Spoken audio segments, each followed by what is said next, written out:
नमस्कार दोस्तों, आइए देखते हैं पाक चैनल में पाक पीएम का पाक एयरबेस पर भारत के हवाई हमले को स्वीकारना और भारतीय चैनल द्वारा उसका खरा खरा जवाब देना। अगर आपको वीडियो पसंद आए तो सब्सक्राइब और लाइक करके कमेंट में लिख दे जय हिंद। पहली बार पाकिस्तान के पीएम शहबाज शरीफ ने माना भारतीय सेना का शौर्य। कहा भारत ने बैलिस्टिक मिसाइल से कई एयरबेस किए तबाह। कहा मुनीर ने कहा रात में 2:30 बजे फोन पर जानकारी दी थी। बेसिकली क्या है कि हमारी एयरफोर्स ने पाकिस्तान आर्मी के किसी अड्डे पे या पाकिस्तानी आर्मी के किसी बेस पे तो हमने हमला नहीं करा। हमने तो एयरबेस पे करा था हमला, इनकी एयर स्ट्रिप्स पे करा था, हैंगर्स पे करा था, राइट, स्टोरेज फैसिलिटीज पे करा था। दरमियानी रात में तकरीबन 2:30 बजे सिपा सलार जनरल सैयद आसिम मुनीर ने मुझे सिक्योर फोन पे मुझे बताया, साहब हिंदुस्तान ने अपने बैलिस्टिक मिसाइल अभी लॉन्च किए हैं, एक नूर खान एयरपोर्ट पे गिरा है और कुछ और दूसरे इलाकों में गिरे हैं। पाकिस्तान 4 बार एफएटीएफ में जा चुका है, तो 4 बार एफएटीएफ में जाने का क्या मतलब है? वहां पर आप कोई अच्छे काम करने की वजह से तो नहीं जाते ना एफएटीएफ में, और ना ही कोई कंट्री आपको इतनी स्ट्रांग है अभी तक कि जो आपको एफएटीएफ में भिजवा सके।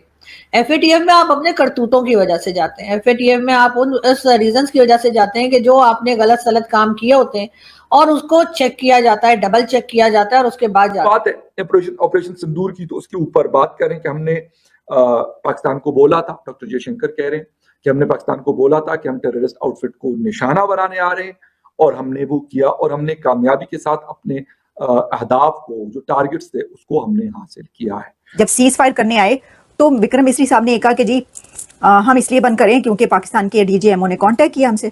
तो उसके बाद आपने इतनी बार वो बात होती रही, इतने दिन गुजर गए, आपने उस वक्त क्यों नहीं कहा कि ये तो आप गलत कह रही हैं विक्रम मिस्री साहब, आपके डीजीएमओ ने हमसे राब्ता किया था, हमने आपसे राब्ता कब किया था? तो उस वक्त आपने क्यों नहीं कहा? चले कह दे एक बार, हो सकता है कोई कंट्री हमें एफएटीएफ में भिजवा दे, लेकिन ऐसा कैसे कि हमें 4 बार अभी तक हम एफएटीएफ में जा चुके हैं। ये तो हम लोगों को सिर्फ लास्ट टाइम वाला याद रह जाता है जब हम बाहर निकले। खबर आपको बता दें, पाकिस्तानी पीएम शहबाज शरीफ का बड़ा कबूलनामा सामने है। भारत के जोरदार अटैक की बात उन्होंने कबूली है। देखिए, पहली बार शहबाज शरीफ ने कबूल किया है हमले की रात मुनीर ने फोन किया था। 9 मई की रात 2:30 बजे फोन किया गया था। नूर खान एयरबेस पर हमले की जानकारी इस फोन कॉल के जरिए दी गई। बेसिकली क्या है कि हमारी एयरफोर्स ने पाकिस्तान आर्मी के किसी अड्डे पे या पाकिस्तानी आर्मी के किसी बेस पे तो हमने हमला नहीं करा। हमने तो एयरबेस पे करा था हमला, इनकी एयर स्ट्रिप्स पे करा था, हैंगर्स पे करा था, राइट, स्टोरेज फैसिलिटीज पे करा था। उसको नहीं दिखाया। अच्छा, वहां पे वो आर्मी का बेस भी नहीं था। आपने कोई बिल्डिंग देखी वहां पे? वो खेत था सर, वो खेत था। खेत के कोने में इन्होंने शामियाना लगाया, कैमोफ्लाज लगाए, वहां पे 2-3 होविट्जर लगाई, पीछे 2-3 ट्रक्स लगाए और वहां पे टैंक के खड़ा करा और टैंक के सामने इसने स्पीच दे दी। क्या बोला कि मैं पसरूर और सियालकोट एयरबेस पहुंचा था, वहां पे जाके उसने ये सब स्पीच वगैरह दी है। और मतलब कॉपी भी किया तो स्टैंड वही होता है ना, आपने कहते हैं ना कि कॉपी करने के लिए भी अकल होनी चाहिए, नकल के लिए भी अकल होनी। पर मुझे समझ में नहीं आया, I have not understood this.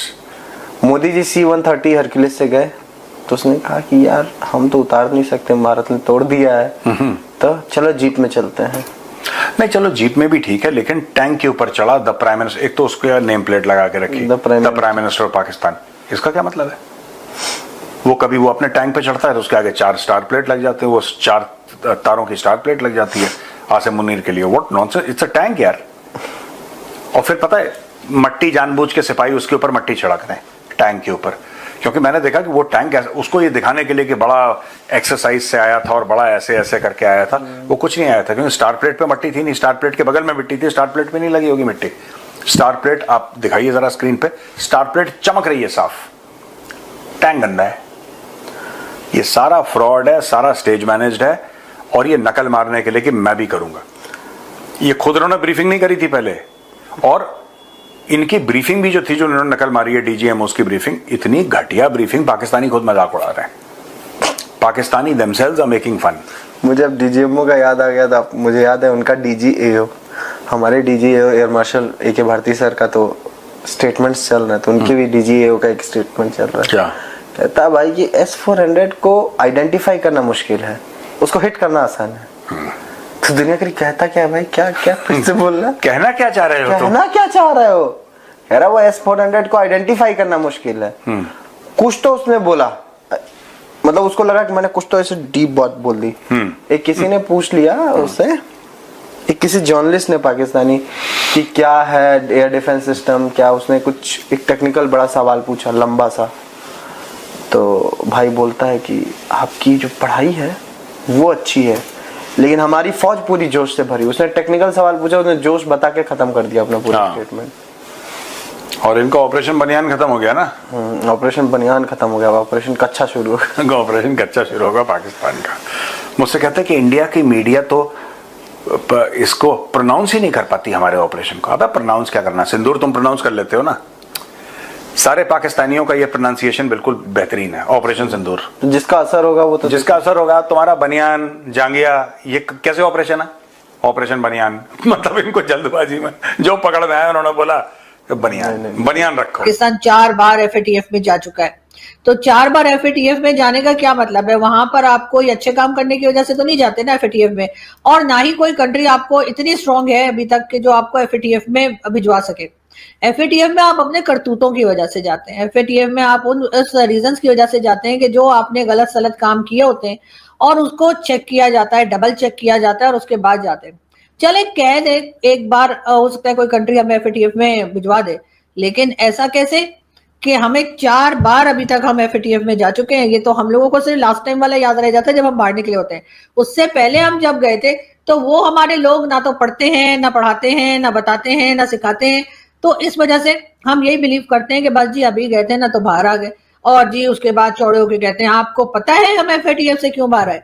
हम एफएटीएफ से इसलिए बाहर आ गए कि जितनी भी कंडीशंस थी एफएटीएफ की वो सारी हमने कंप्लीट कर दी। तो जी आप एफएटीएफ में जब गए थे उस वक्त किस वजह से गए थे, अगर वो भी बता देते तो बड़ा अच्छा हो जाता था कि हमें ये भी पता लग जाता कि जी एफएटीएफ में से बाहर आने के लिए तो आपने कंडीशंस पूरी कर दी, लेकिन जाने के लिए आप क्यों चले गए? तो ये बात भी यकीनन हमारे लोगों को, हमारे स्टूडेंट्स को या हमारी जितनी भी पॉपुलेशन है उसको पता होनी चाहिए, लेकिन उस तरफ हम लोग ना देखते हैं, ना सुनते हैं और ना ही सुधरते हैं। यही वजह है कि बार बार भारत के साथ हमारे टर्म्स खराब हो जाते हैं। क्या वजह है कि भारत के टर्म्स अफगानिस्तान और ईरान और बाकी कंट्रीज के साथ खराब नहीं होते? ईरान के साथ और अफगानिस्तान के साथ तो वो चाबहार पोर्ट के ऊपर भी काम कर रहे हैं। अब यहाँ पर जो लोग आकर और मुझे बुरा भला लिखने वाले हैं कि देखो जी ये तो कंट्री के खिलाफ बात कर रही है, ये तो, मैं कंट्री के खिलाफ बात नहीं कर रही। पाकिस्तान मेरी कंट्री है, मैं यहीं पे पैदा हुई हूँ। ये और बात है कि मेरे पेरेंट्स जो है वो यहाँ के पैदा नहीं है, वो दिल्ली और इलाहाबाद के पैदा है, वो तो आप लोग जानते ही हैं। लेकिन मैं ये बता रही हूँ कि पाकिस्तान चला जो रहे हैं वो कहाँ पे गलत कर रहे हैं, उनको कहाँ पे सुधरने की जरूरत है, कहाँ पे सही होने की जरूरत है। हम बार बार जी हम ये तो कह देते हैं, कई बार हमारे यहाँ से ये तो बताया जा चुका है कि जी भारत जो है हमारा दुश्मन है, भारत हमें खा जाएगा, ये वो, लेकिन हम अपने करतूतों के ऊपर कभी भी बात नहीं। तो दोस्तों, भारत ने पाकिस्तान के करीब दर्जनों एयरबेस पर हमला करके उसको तबाह करके नॉन फंक्शनल बना दिया, लेकिन पाकिस्तान उसको नकारता रहा। लेकिन अब फौज के एक मीटिंग में पाकिस्तान के पीएम शहबाज शरीफ के मुंह से भाषण देने के दौरान यह निकल गया कि रात के करीब 2:30 बजे उनके एयरफोर्स जनरल का फोन आया कि भारत ने बहुत जबरदस्त हमला बोल दिया है, पाकिस्तान के दर्जनों एयरबेस पर मिसाइल से ताबड़तोड़ हमला करके उनको बुरी तरह से मलबे में तब्दील कर दिया है। अब उनके इस बयान से पूरे जग में पाकिस्तान की किरकिरी होने लगी है। उनका कहना है कि पाकिस्तान का आर्मी चीफ और पीएम जब सच को छुपा ना सके, उनके ही मुंह से सच बाहर आ ही गया, तो बाकी दुनिया को डिजिटल प्लेटफॉर्म से पुरानी तस्वीर निकालकर उस पर एआई चलाकर दुनिया को बेवकूफ बनाने की क्या जरूरत थी कि पाकिस्तानी एयर डिफेंस सिस्टम ने भारत के हमले को नाकाम कर दिया है, जबकि भारत के हवाई हमले ने पाकिस्तानी एयरबेसों को तहस नहस कर दिया। दुनिया इतनी बेवकूफ नहीं है। अब दुनिया पाकिस्तान के इस हाँ ना के कॉमेडी शो को देखकर हंसे जा रही है और पाकिस्तान अपना काला मुंह लेकर घूम रहा है। अब पाकिस्तान ने अपना सबसे खतरनाक मिसाइल फतेह चलाकर भी देख लिया। भारत की मार से बीच आसमान में ही वो दिवाली की रोशनी की तरह बिखर गया। भारत ने अपना ब्रह्मोस का ओल्ड वर्जन ही चलाया तो उसी में पाकिस्तान की पतलून उतर गई। पाकिस्तान पर इसके ऊपर का अग्नि 1, अग्नि 2 या अग्नि 3 चलाना भारत के लिए तौहीन की बात होती, इसलिए वो आराम से सोते ही रहे। लेकिन शहबाज शरीफ का रात के 2:30 बजे वाली बात अभी का सबसे बड़ा जोक है। तो आज बस इतना ही, मिलते हैं अगली वीडियो में। तब तक जय हिंद, जय भारत।